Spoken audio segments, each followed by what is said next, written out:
Hey guys, guess who? Yes, it's me again, your favorite social studies teacher of all time. Well, let's not waste any time, let's get right into it. Last time we met, we started in our note packet called Creating a Government. In it, we discussed the weakness of the Articles of Confederation, our very first Constitution. We talked about a positive during the reign of the Articles of Confederation, that was the settling of the Northwest Territory. And then we talked about the negative, which was Shays' Rebellion, which showed that this weak central government under the Articles of Confederation ran into problems because it did not have the ability to tax, and it did not have an executive branch to enforce the laws and put down social unrest like Daniel Shays and the farmers in Massachusetts did in the Shays' Rebellion. So we have a problem. We need to come together and talk about how this is going. And then this is going to lead us to the Constitutional Convention. So you should be on page 3, and we're going to be starting by building a typical Constitutional Convention delegate, who these people were. So like I said, the government officials realized that after the Shays' Rebellion, there is a change that needed to be done. Again, number one, the central government could not tax, and it could not enforce the laws, and then they had the trouble with social unrest with Daniel Shays. So a convention of representatives from each state were called upon to meet in Philadelphia in 1787. Now this is like May-ish, 1787. Remember, Daniel Shays' Rebellion happened in January of 1787. They were to meet at the State House in Philadelphia. This is going to be the site of the convention.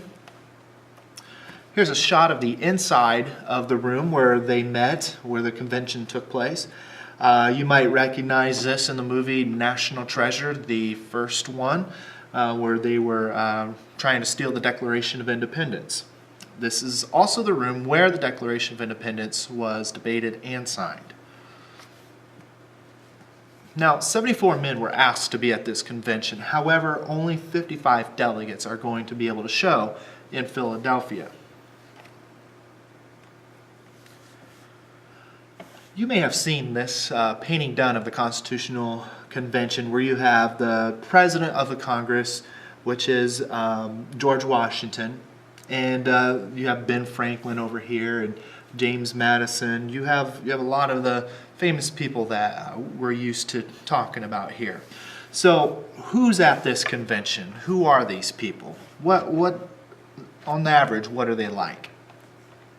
Age-wise, the average age of a delegate was 44 years old.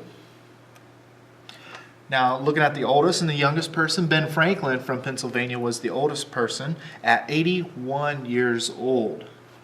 And then the youngest is Jonathan Dayton from New Jersey, and he was the youngest at 26 years old. So they had a wide range, going from 26 to 81, but the average being 44.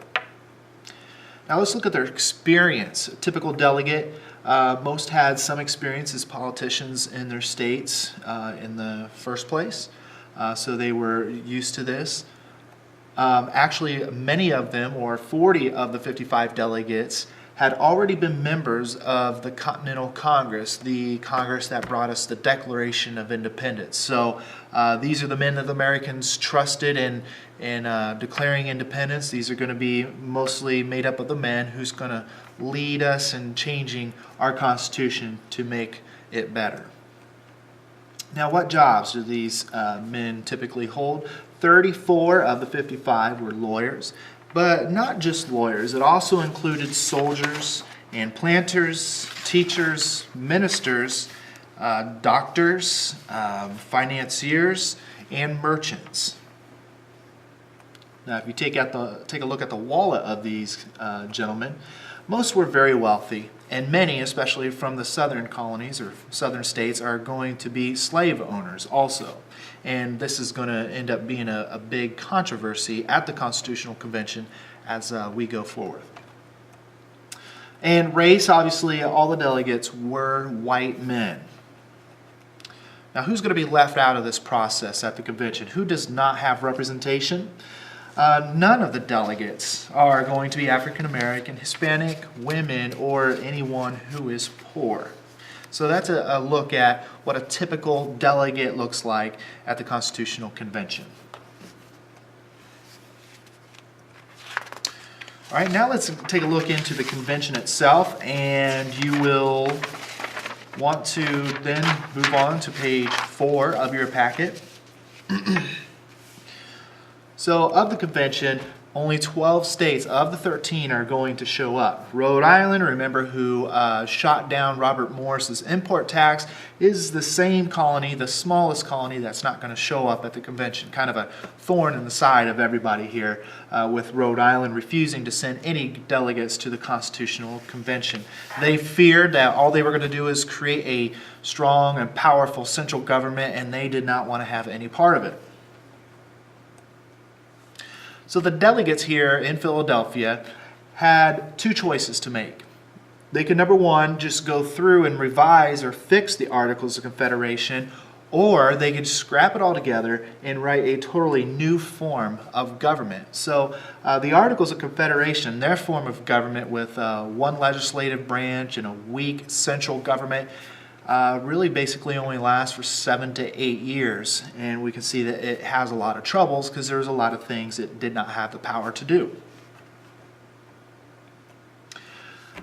All said and done, the delegates decided to write a new form of government, but the challenge to them was to create a strong national government, but one that would not overpower the states or infringe upon the rights of the people. I like this one quote by Patrick Henry. He's a guy who brought us the two famous quotes, "If this be treason, then make the most of it," and "Give me liberty or give me death." But another quote I like by him, he says, "The Constitution is not a tool to restrain the people. It is a tool to restrain the government."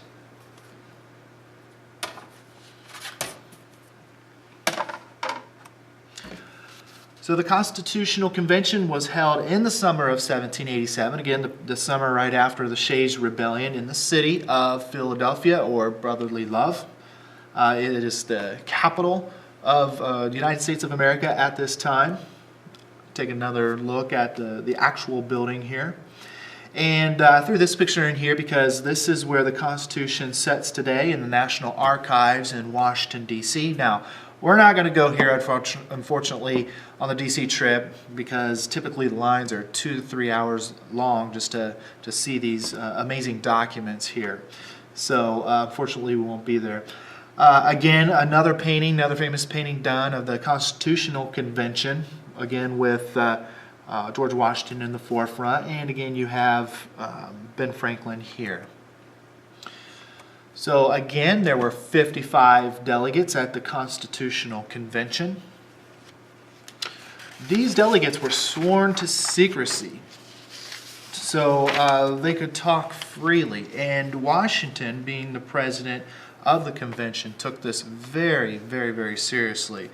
As a matter of fact, on one of their breaks, Washington found that someone had left their notes behind, and when they came back from their break, he lambasted them by saying, "We swore to secrecy, and here you are being foolish, leaving these notes here." They wanted secrecy so that they would not be influenced by the public, by propaganda. They wanted to be able to talk freely amongst themselves, even if they were talking about things that were unpopular or something that people may not like, but they wanted to feel that they could talk freely. The funny thing about this convention, they were sworn to secrecy, so what they would do is close the doors and the windows to this to the State House.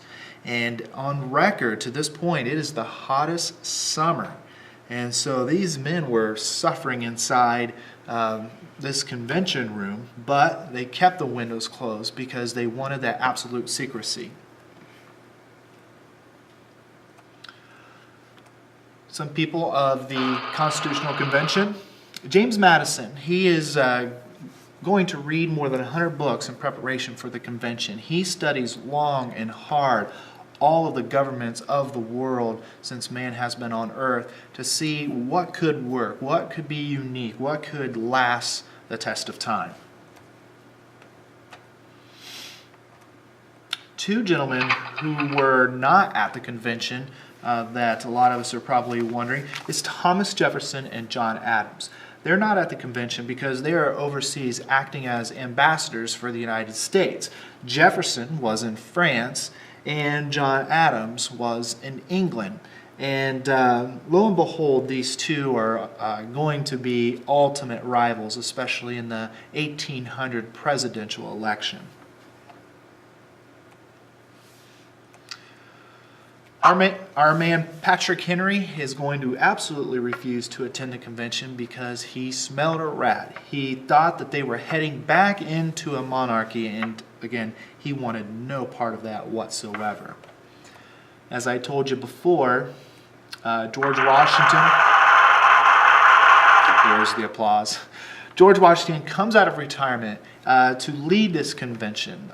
Many of the leaders, political leaders and the delegates there begged him to come back out of retirement, and they felt that if the people knew that George Washington was leading the convention, it would give this convention a lot of credibility. They trusted George Washington, and they trusted that he would not allow them to create a too strong of government that would take away their rights. Another statesman who had a lot of influence at the convention was Benjamin Franklin. He is the famous scientist, statesman. He was a guy who provided a lot of humor at the convention, but also a lot of wisdom. Many people respected having Ben Franklin there.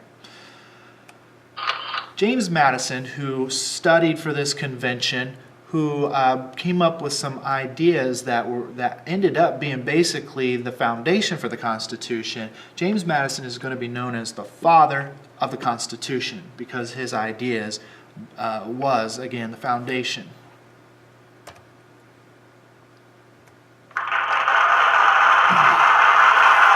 And George Washington was unanimously selected as the president of the convention, or the presiding officer.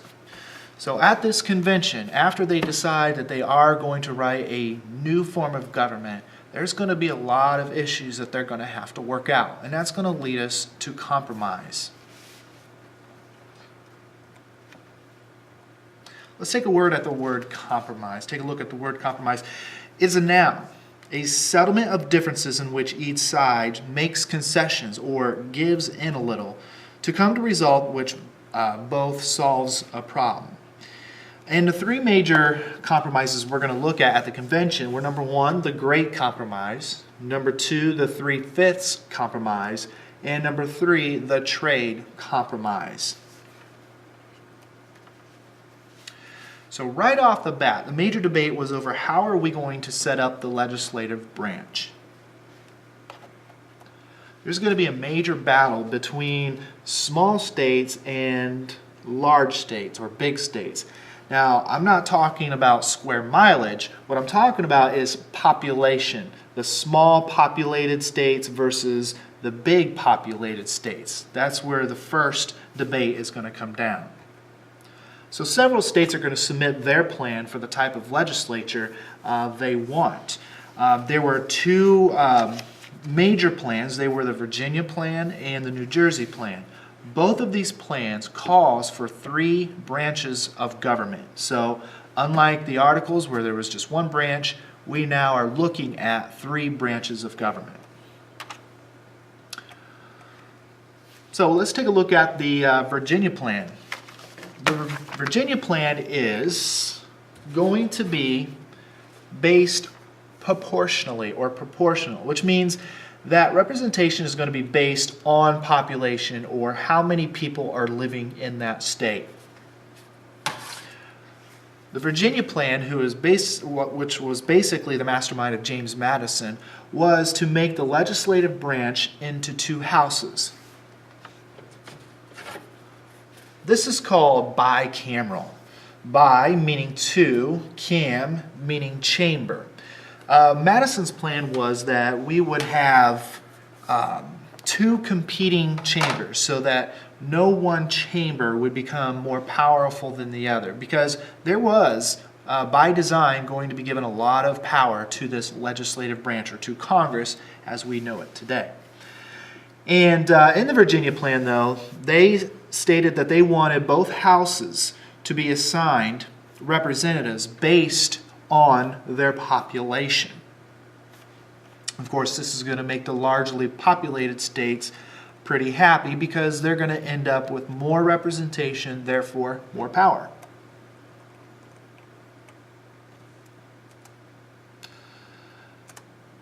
Now, obviously, the small states are not going to be happy with the Virginia plan, which representation is based on population. New Jersey says, whoa, hold on.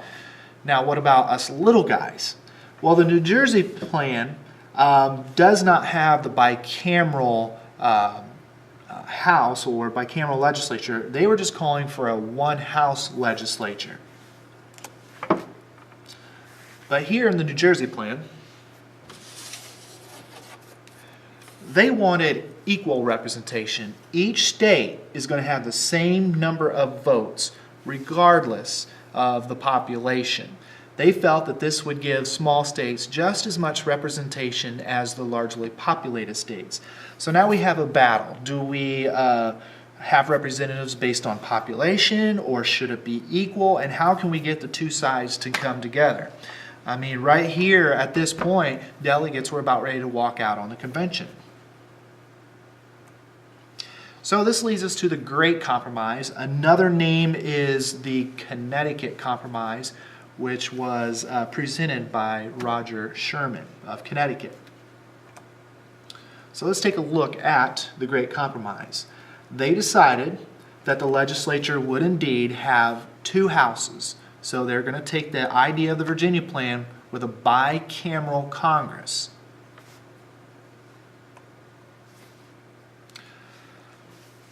So here's the compromise that they came up with. The Senate, or the upper house, the number of representatives there are for each state going to be equal, and that is 2 senators. So no matter what state you're from, New York or Rhode Island, Virginia or New Jersey, it's going to be 2 senators per state that are going to serve in the upper house chamber, or the Senate.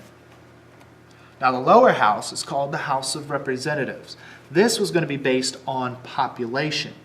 Now, Wyoming is a pretty big state, for example. However, they only have about 500,000 people living in Wyoming. They're only going to get 1 representative in the House of Representatives. But if you take a look at California, which has a huge population, it's probably near 40 million at this point now, they actually now have, this is wrong, but they now have 53 representatives, with the 2 senators giving them 55 electoral votes. So you can see that this is going to benefit the large states, where in the Senate it's going to benefit the small states.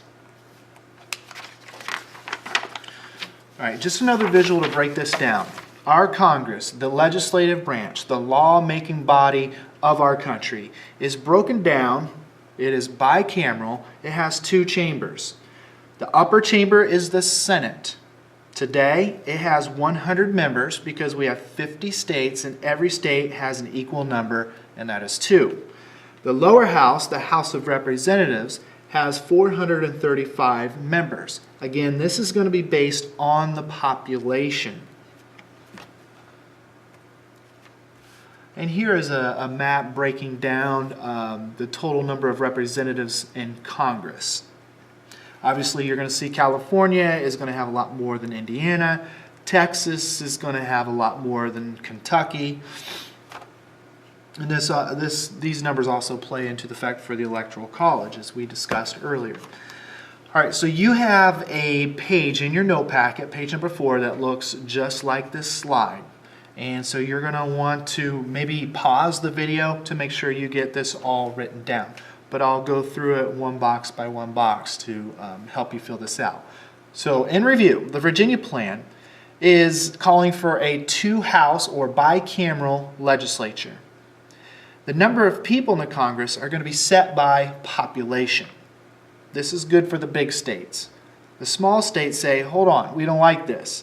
We're going to have our own plan. The New Jersey plan is going to call for a one-house legislature.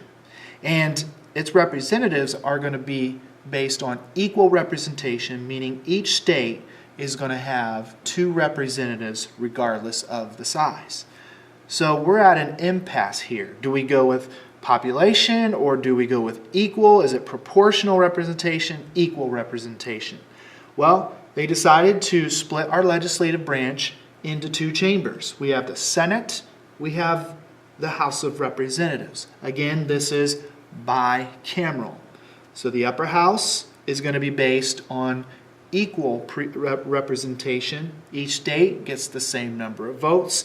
And in the House of Representatives, it's going to be based on population. So the bigger the state in population, the more representatives they will get. They'll get a little more voice in the House of Representatives.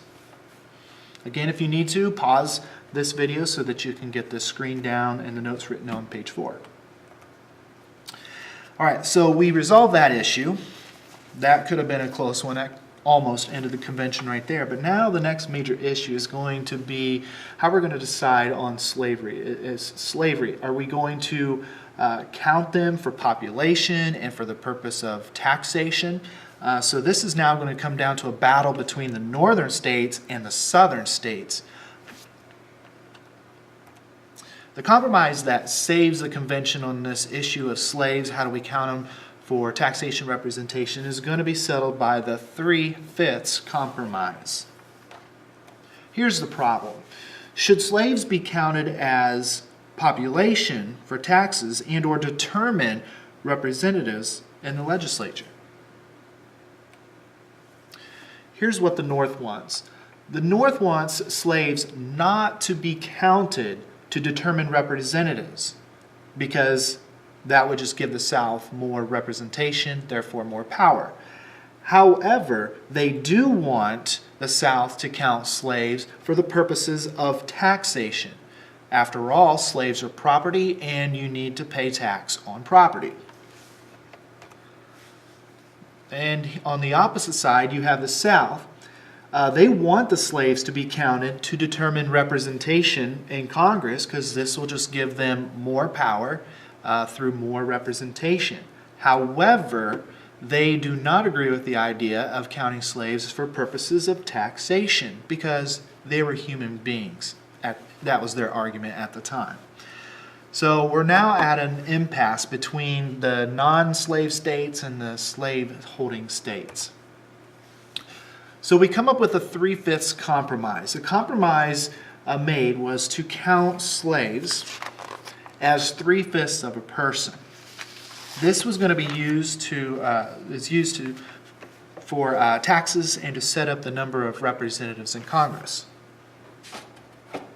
So another way to think about it, instead of thinking of a person being broken down into 3 parts of 5 parts, you can look at it this way. For every 5 slaves, only 3 were going to be counted. Only 3 were going to be taxed. Only 3 were going to be counted for representation. This is why it's called the 3/5 compromise.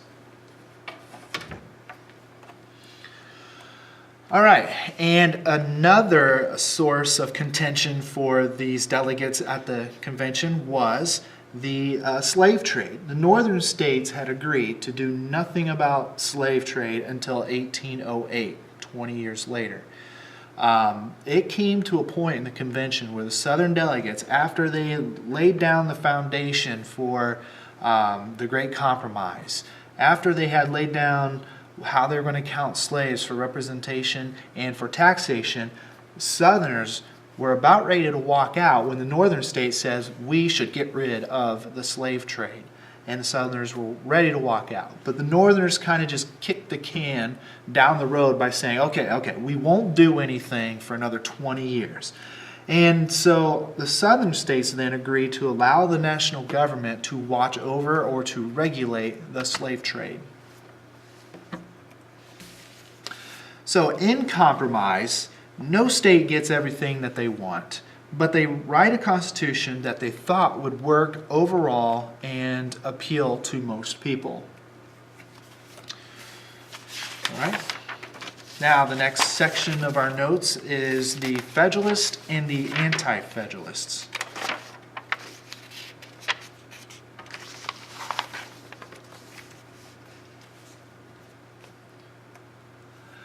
So, once the Constitution is written, that's only half the battle.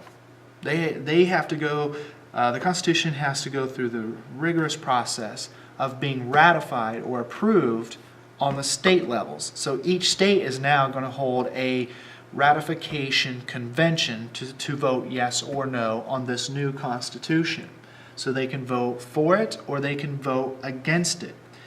And unlike the Articles of Confederation, where you needed all 13 states to agree or have a unanimous decision, in this process, they knew that all 13 wasn't going to work. So in order to ratify the Constitution, they needed 9 states out of the 13 to ratify or approve the Constitution.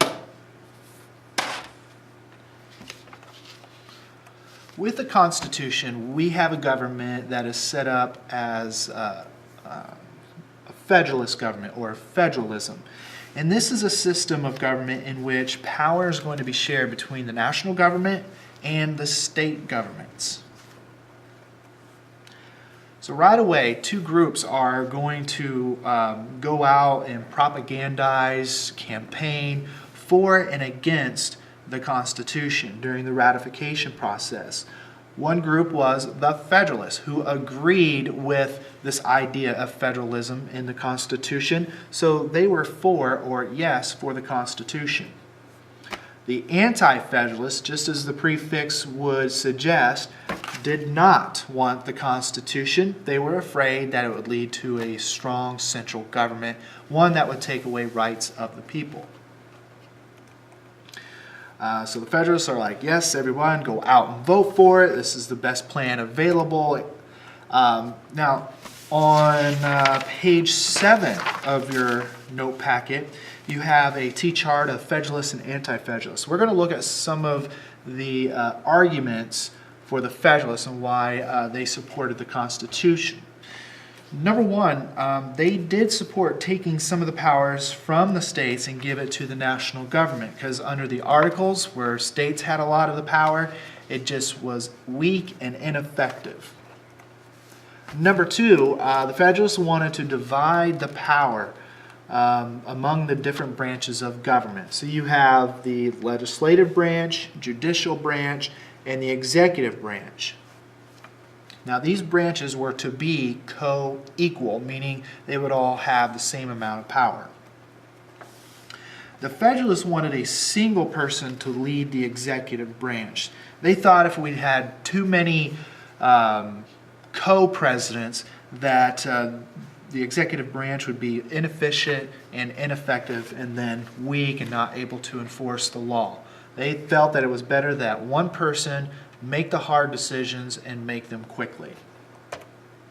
Now, the Anti-Federalists said, no, don't vote for this. We need a Bill of Rights. Some arguments on the Anti-Federalist side of the chart. Remember that federalism is the sharing of power between national and state governments. The Anti-Federalists wanted, like in the Articles, to keep the states the most important powers. They believe that things that are really going to affect people's lives, those powers need to stay closer to the states and not so close to the national government. And argument number two is they wanted the legislative branch to have more power than the executive branch. So there'd be more power and persuasion here in Congress than, say, the executive branch or even the judicial branch. The Anti-Federalists had feared that a single person in the executive branch might become a king or tyrant or become too powerful and get away with things that they shouldn't be able to. The Anti-Federalists wanted a group of presidents to run the executive branch. The Anti-Federalists believed, and this was really the cornerstone of their argument, they believed that a Bill of Rights needed to be added to the Constitution in order to guarantee and protect people's rights. These rights that we kind of take for granted today is like the freedom of religion, freedom of speech, right to bear arms, no unreasonable search and seizure, no cruel and unusual punishment. These are all things that the Federalists said had to be lined out in the Constitution in black and white so that there is no confusion as to what the government can't do to you. So the Federalists and the Anti-Federalists are going to go on a propaganda campaign to get each state convention to vote along their side. They printed in the newspapers, they created pamphlets, and etc. The Federalist Papers, who were written by the Federalists, was a series of essays which supported the Constitution and wanting the Constitution being passed. Some important people of the Federalist Papers, or authors of the Federalist Papers, were James Madison, Alexander Hamilton, and John Jay. Now, the Federalists are going to have an advantage in this ratification battle because most of the newspaper, or the people who controlled the press, supported the cause of the Federalists, and the Anti-Federalists were fighting an uphill battle. So in June of 1788, a total of 9 states had then passed or ratified the Constitution. And that's all they needed was 9 states to formally make this their legal form of government. But there are 2 very important states missing in the ratification process. That was the state of New York and Virginia. And these were the 2 largest states. These are 2 of the most powerful states. But yet, so far, they have not ratified the Constitution. Now, with the 9 votes, they can go ahead and do it, but the United States of America looks divided if they do not have their 2 most powerful and most populated states coming on board with this Constitution. It would look very, very divided.